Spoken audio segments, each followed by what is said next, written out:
कि ये अपच की बीमारी कांग्रेस को है, जिनको ये जो कीर्तिमान स्थापित हो रहा है, राजस्थान विकसित और शिक्षित राज्य बनने जा रहा है, शायद उसके कारण से उनको अपच की बीमारी हो रही है। इसलिए इस प्रकार के छोटा मोटा प्रदर्शन करके नैरेटिव बनाना चाहते हैं।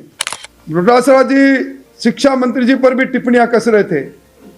शायद डोटासरा जी भूल गए कि वो भी शिक्षा मंत्री थे, और शिक्षक दिवस पर मुख्यमंत्री जी ने जब शिक्षकों से सवाल किया कि तबादलों में भ्रष्टाचार तो नहीं, पूरे पंडाल में खड़े शिक्षक एक साथ खड़े होकर कहने लगे भ्रष्टाचार ही भ्रष्टाचार है। आप सबको मालूम है कि भजनलाल जी की सरकार ने अपनी पहली वर्षगांठ 2 दिन पहले बड़े धूमधाम से मनाई। इस पहले वर्ष की वर्षगांठ पर राजस्थान की राजधानी जयपुर में अब तक के सबसे बड़ा समागम हुआ। 3-3.5 लाख लोगों की उपस्थिति के अंदर दुनिया के सबसे लोकप्रिय नेता नरेंद्र मोदी जी की उपस्थिति में एक साल बेमिसाल या एक वर्ष परिणाम उत्कर्ष और जनता के सामने भारतीय जनता पार्टी की सरकार का पहला रिपोर्ट कार्ड आया है। सरकार के मुखिया ने इस बात की घोषणा भी की है कि हर बार वर्षगांठ पर हर साल का इसी प्रकार वो रिपोर्ट कार्ड प्रस्तुत करते रहेंगे, क्योंकि यह सरकार जो कहती है वो करती है। जिन संकल्पों के आधार पर सरकार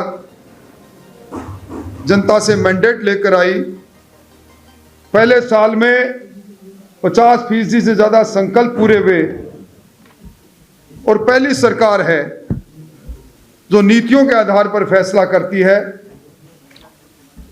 एक साथ 10 नीतियां जिससे शासन संचालित होगा, उनकी घोषणा करना, उनको लागू करना पारदर्शिता का एक नमूना। और इसके साथ ही एक यादगार बन गया इस राजस्थान के लिए पहली वर्षगांठ। 1 लाख से ज्यादा आधारभूत संरचनाओं को मजबूत करने के लिए कामों का शिलान्यास आदरणीय प्रधानमंत्री जी के कर कमलों से हुआ। उद्घाटन हुए, शिलान्यास हुए, स्वीकृतियां हुई। ये पहले कभी नहीं हुआ। ये पहली सरकार है जिसने अपनी पहली वर्षगांठ पर 80,000 से ज्यादा सरकारी नौकरियों का एक कैलेंडर जारी किया। इस दरमियान राजस्थान के अंदर जो अब तक की सबसे बड़ी वार्षिक योजना भजनलाल जी लेकर आए थे, 4,90,000 करोड़ की, वो योजना अगले वर्ष के बजट से पहले उसको अमली जामा पहनाने के लिए सारी कार्रवाई प्रारंभ हो चुकी है। और राजस्थान की इकोनॉमी $350 बिलियन की बनेगी। ये परिणाम इससे मिलते हैं कि राजस्थान की जीएसटी भी आज की तारीख में 12.56% है।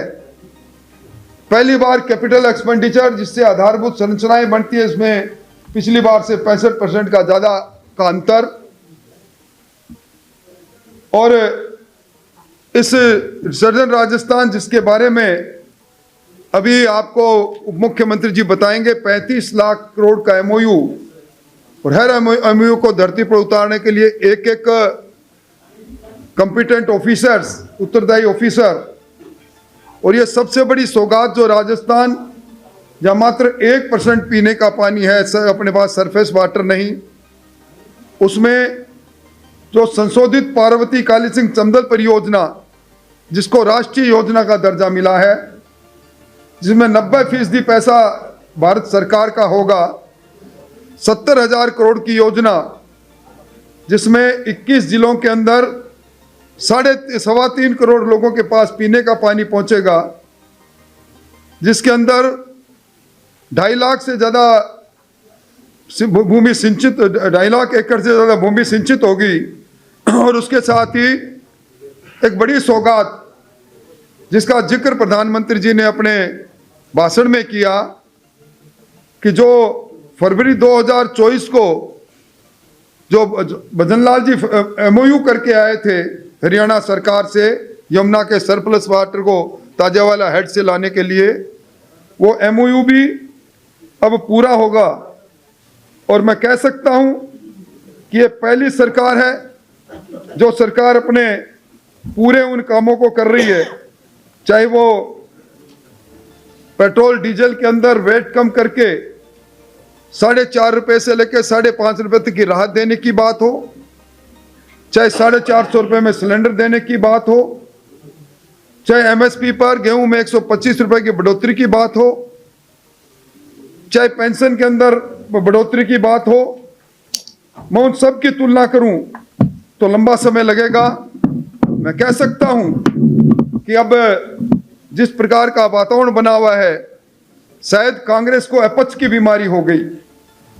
एक तरफ सरकार की पहली वर्षगांठ पर बधाई देने के लिए 3.5 लाख लोग सड़क पर थे।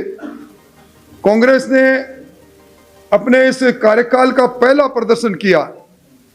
सारे तमाम नेता एक जगह पर होने के बाद भी अगर वो 4 अंकों में 1000 लोग भी जुटा पाते तो ठीक रहता।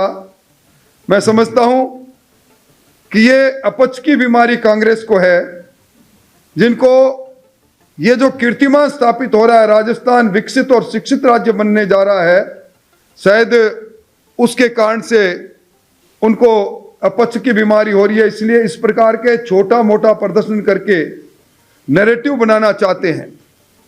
मैं समझता हूं कि आज प्रदेश कांग्रेस कमेटी के अध्यक्ष जी ने भी कुछ बातें आप लोगों के माध्यम से कही है।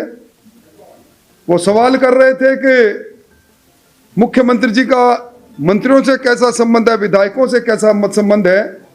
वो भूल गए पिछली सरकार के अंदर कांग्रेस विधायक दल ही था जिसने त्याग पत्र देने का नौटंकी रच के, और उसके बाद मानेसर और जैसलमेर में 34 दिन तक वो क्यों कैद रहे, इसके बारे में याद कर लेते तो ज्यादा ठीक रहता। डोटासरा जी शिक्षा मंत्री जी पर भी टिप्पणियां कस रहे थे। शायद डोटासरा जी भूल गए कि वो भी शिक्षा मंत्री थे। और शिक्षक दिवस पर मुख्यमंत्री जी ने जब शिक्षकों से सवाल किया कि तबादलों में भ्रष्टाचार तो नहीं, पूरे पंडाल में खड़े शिक्षक एक साथ खड़े होकर कहने लगे भ्रष्टाचार ही भ्रष्टाचार है। पेपर लीक पर वो कहते हैं कि चूहे पकड़े हैं, शायद 250 लोगों की गिरफ्तारी उनको चूहे नजर आ रही है। RPSC के उत्तरदायी सदस्यों की गिरफ्तारी उन्हें पच नहीं रही है। और निश्चित तौर पर जो परत खुलेगी उन चेहरों से पर नकाब हटेगा जिन्होंने कोचिंग सेंटर के नाम पर पर्चों का विक्रय करने का काम किया। आज पहले नौकरियां बिकती थी, अब नौकरियां योग्यताधारी के लोगों के पास आती है। और भ्रष्टाचार का जो तांडव उस समय हो रहा था, ERCP पर वो कह रहे हैं ERCP को लटकाया झटकाया किसने, और पहली बार ERCP मूर्त रूप ले रही है। शायद उन्हें ठीक नहीं लगा। डोटासरा जी खुले मंच की बात कर रहे हैं, बहस को तैयार है।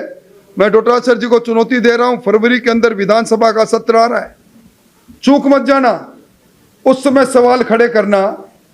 आज ये वही संस्कृति है जो लोकसभा और विधानसभा में बहस से और तार्किक बहस से बचना चाहते हैं। शर्मसार हो गया उस समय लोकतंत्र जब सरेआम विपक्ष के नेता के नेतृत्व में धक्का मुक्की होती है। मैं समझता हूं उससे बुरी कोई बात हो नहीं सकती। जनता से क्या संबंध है, ये संबंध शायद उपचुनाव के अंदर कांग्रेस अभी भूल गई कि 3 जगह पर 2 नंबर और 3 नंबर पर कांग्रेस गई। और भारतीय जनता पार्टी ने 2024 में इन 7 विधानसभाओं में जितने मत लिए थे उससे 15% अधिक मत लिए। मोटे तौर पर मैं कह सकता हूं कि ये जो रिपोर्ट कार्ड पहला आया है जनता के सामने, ये रिपोर्ट कार्ड आगे बढ़ेगा। और हम जहां एक और जिन 1 लाख मकानों की प्रधानमंत्री आवास योजना का में निर्माण कार्य प्रारंभ हुआ है, 80,000 शहरी क्षेत्र में प्रधानमंत्री आवास योजना का निर्माण कार्य प्रारंभ हुआ है। हमें हर घर जल पहुंचाने के संकल्प के साथ हर घर में बिजली और विशेष तौर पर 15,000 करोड़ रुपए राजस्थान के सड़क तंत्र पर लग जाना, इतनी बड़ी उपलब्धियां हैं। इन उपलब्धियों भरे इस शासन के 1 साल में कांग्रेस को शायद अपनी बातें याद आ रही होगी,